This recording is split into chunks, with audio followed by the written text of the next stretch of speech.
Dito ko siya nakita yung ahas ng nakaraang araw. Yan dyan. Yan yung may itim na dahon. Banda dyan, yan.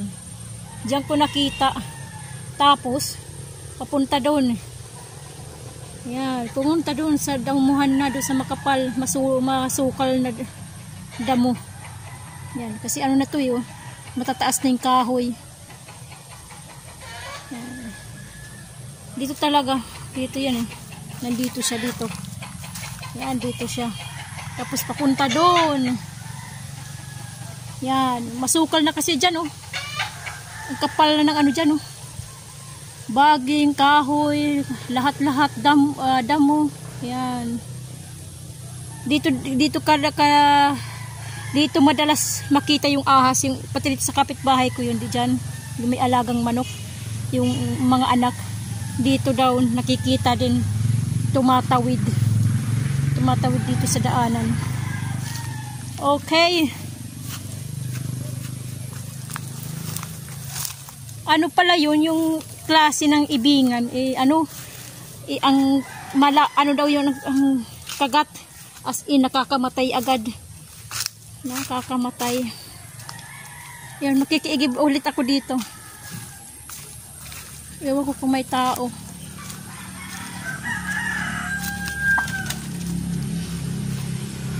Paalog. Opay, paalog. Yan, maraming manok ko. Mga alagang manok na pansabong dito sa kapitbahay. Yan, may highway to eh. Yan, puro manok. Mga pansabong yung andito. Mga alagang manok na pansabong.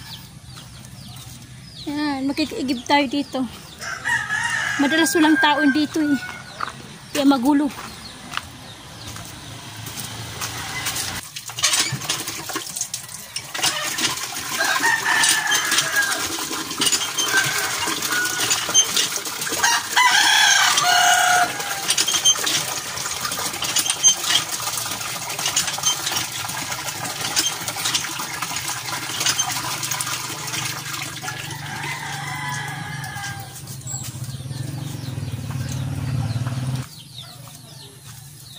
Yan. Maraming manok dito sa iniigibang ko eh. Yan. Nakikiigib lang ako eh. Mga alagang manok dito, mga panamang pangsabong. Ayan. Katulad din yan, oh. Yung manok na yan. Puro pansabong ang nandito eh. Dito sa iniigibang ko.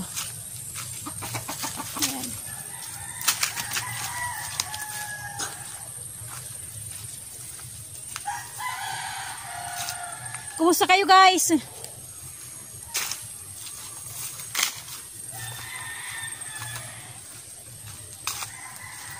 Nandito ulit ako. Dinadalaw ko ulit yung aking konting tanim. Siyempre para kung sakaling kinalkal ulit ng manok. Pero sa awa ng Diyos, isang puno na lang kinalkal, yung doon sa may papaya. May napapasukan pa rin.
Natanggal yung alambre. Yung pang ano ko.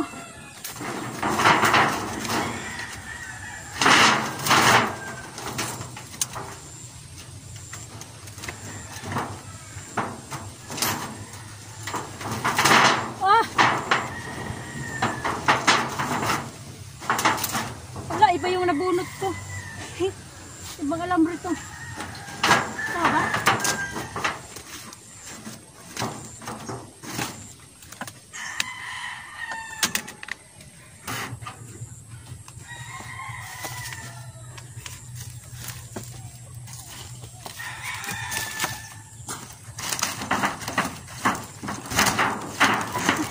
Ang layo. Aday. Tutusok ako.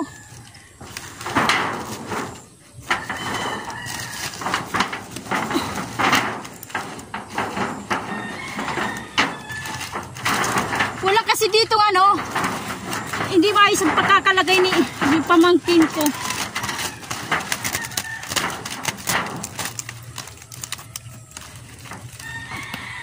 Ito walang ano to eh, walang ang tawag doon.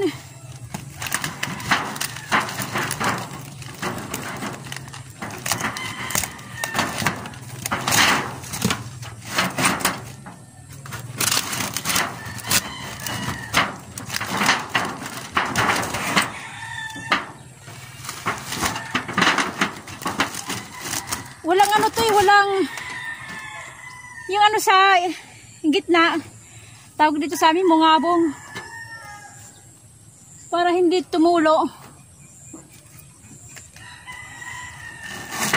Mali. Tama ba? Sa ko ba tinusok? Ito. Ganyan ito na lang natin.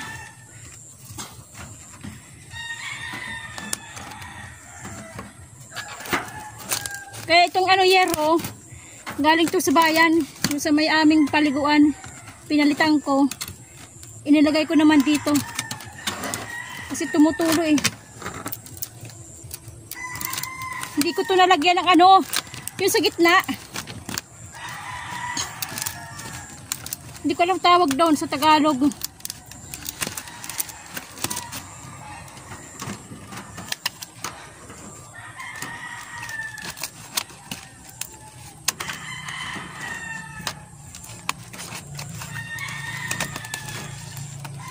Tinali ko na lang ng cyclone wire. Kasi ano lang naman to eh, kahoy lang to eh. Yung bilog na kahoy.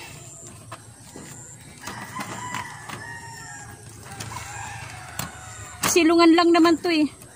Pag umuulan, umaambon, mainit ang panahon. Ayan. Silungan ko lang to eh. Yung banda dito wala pa. Wala. Maiksi kasi yung ano, yaro eh. Okay guys,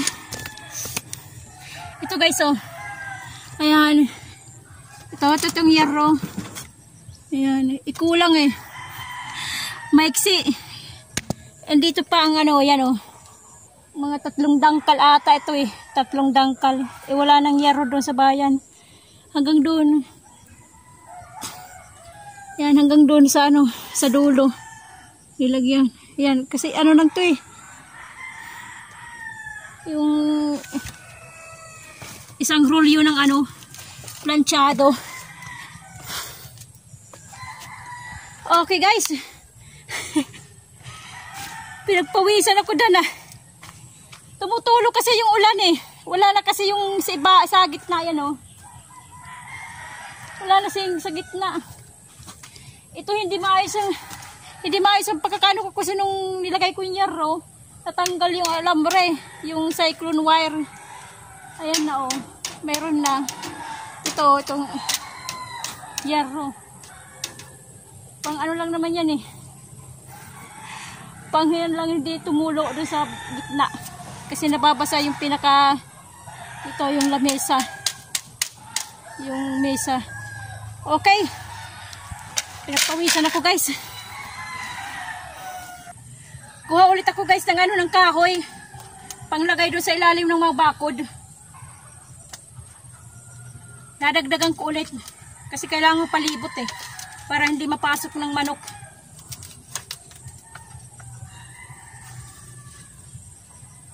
Kuka ulit ako. Pandagdag. Kahit maiksi lang yung aking malagyan. Basta malagyan ko yung mga alam kong dadaanan ng manok. Kaya ganyan yan guys, hindi pantay yung ilalim, yung bakod. Kasi nga, yung lupa, hindi naman pantay, di ba? Pag ganyan-ganyan ang lupa eh.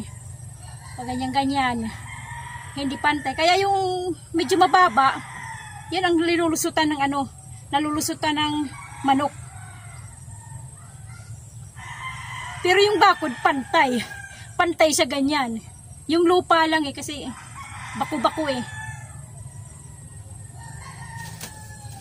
Kaya yung manok, nakakadaan dun sa ilalim. Yung sa may uka. Diba pa ganyan, ganyan. Dito siya dadaan sa may baba. Sa malalim na lupa. Hindi kasi pantay yung lupa eh, pag ganyan-ganyan eh. Ilalo na itong nasa gitna. Itong nasa gitna dito.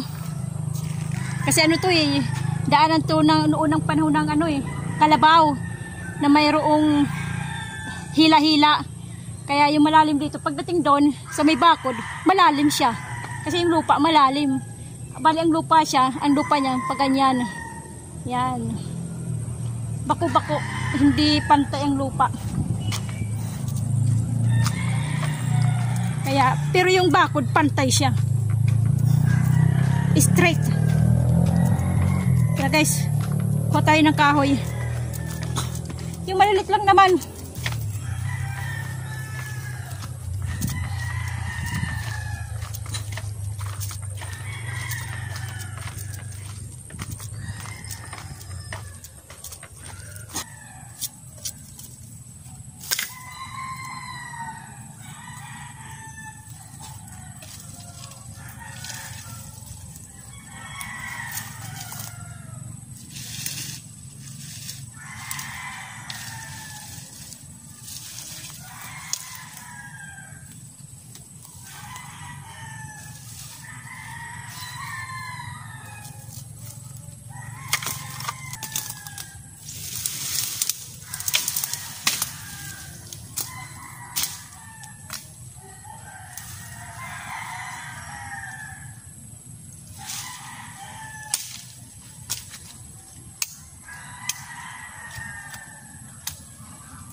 Guys, palubog na yung araw.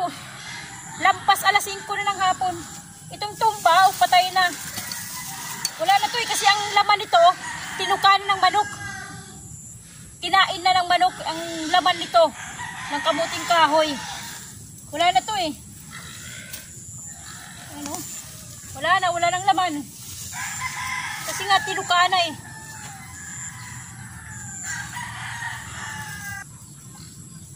Ayan mga tinutuka ng manok. Ayan, kinakain. Ito na din natira na sa lupa.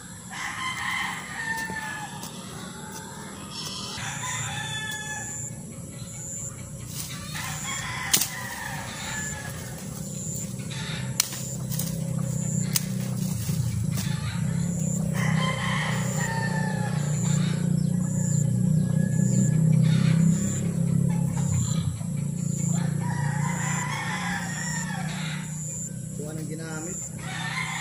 Paplawan. Paplawan? Oo. Derek ka lang. Tigarano paplawan? Ang ginamit mo.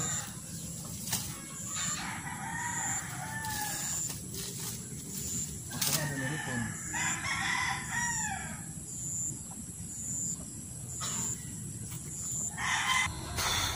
Okay guys. Padilim na. Yun to yung ginawa ko. Hindi lang maganda pagkalagay. Kasi ano lang yan ano lang cyclone wire itinali ko. Alambre lang.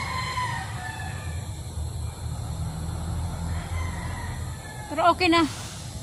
Okay na, hindi lang mabasa. Saka nagdagdag ako ng yung kahoy doon, yung sa ilalim ng bakod, yun inanong ko, nilagyan ko rin mga maliliit na kahoy. Bali dito na lang, dito sa likod, pero siguro hindi naman dadanin na harap, dito lang harapan ang inano ko yun ang ginawa ko guys. Merry Christmas sa inyong lahat. Nandito ako Okay guys, so ganito na lang tayo. Kasi padilim na, paggabi na. Wala na, lunod na yung lunod na yung araw Okay guys, dito ko na natapos yung aking munting video. Yung aking munting vlog-vlogan. Kumusta ang buhay nyo? Ito ang aking buhay. Ang buhay riwaray. God bless sa ating lahat. Bye bye.